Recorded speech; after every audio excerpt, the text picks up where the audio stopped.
trying to find a practitioner recently for an injury that you've acquired, why would you choose osteopathy over the other modalities?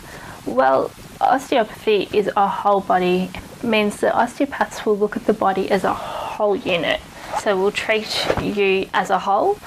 That means that we will look at all your different systems. So we'll look at your skeleton, we'll look at the muscles surrounding that, we'll look at your nervous system, and we'll look at your circulatory system as well.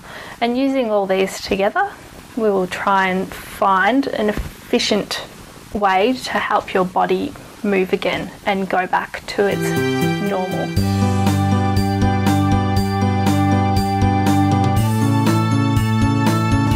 So some of the principles of osteopathy, the major one being is that the body is a unit. The next one is that structure and function are interrelated. So this means that if you, for example, have a rib that goes out of place, well, that means that your breathing as a function isn't going to work as well or as efficiently as when that rib is back in place. And so that goes throughout the whole body. So the other principle of osteopathy is that the body is a self-healing mechanism. So we as osteopaths, we're not actually fixing you as such. What we are doing is we are putting your body into a position where it feels that it can help itself. And so by using all of these principles, we as osteopaths can give you a whole body treatment.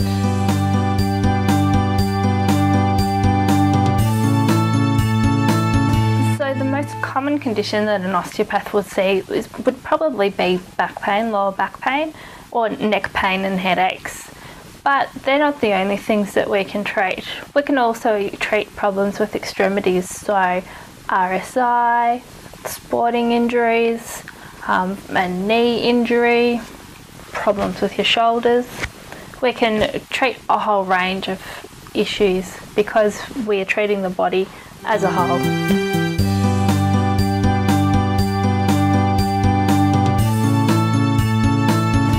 You go to an osteopath, in your very first visit you will go over your medical history. It's quite thorough. So we will do a full musculoskeletal examination, and if you have symptoms then maybe a neurological examination as well. After that we will diagnose and then treat you. So the treatment can be quite gentle. It may involve massage and manipulation. Also resistance techniques, and may also involve something called craniosacral therapy, which is a very gentle treatment approach.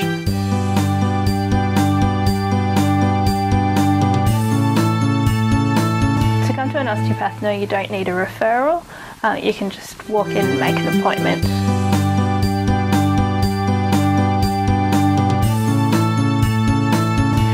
We don't need to take any x-rays before we do a treatment. However, if it is indicated, then we may refer you off to have an x-ray performed, and then we can read those here on site and use that information to guide our treatment process.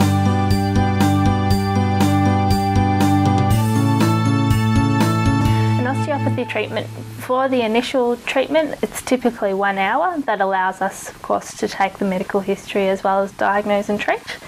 Any subsequent treatments are typically half an hour. We will do a short diagnosis and then perform the treatment in that time.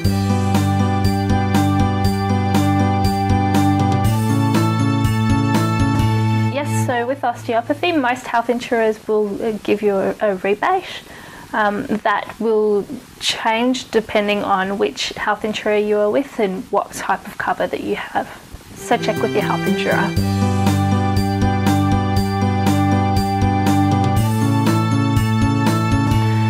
So before you become an osteopath, you need to go and do a university course. This is a 3-year bachelor and 2-year master at the moment.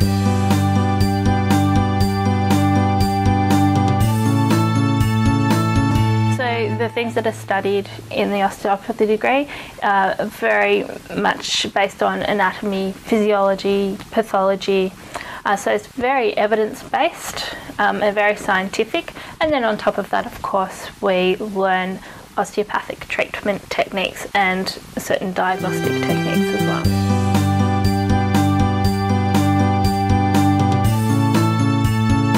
So in the beginning, we treat the other students, and then in the later years, there are student clinics on campus, which actually there are people that come in off the street, just like you or I, and the students will be able to treat them, and that's how we get our practice before we even come. So when you first come to see an osteopath, don't be scared that the person might be a new graduate. That person, that practitioner, has already been treating people off the street for 2 to 3 years at university under strict guidance and supervision by osteopathic clinicians.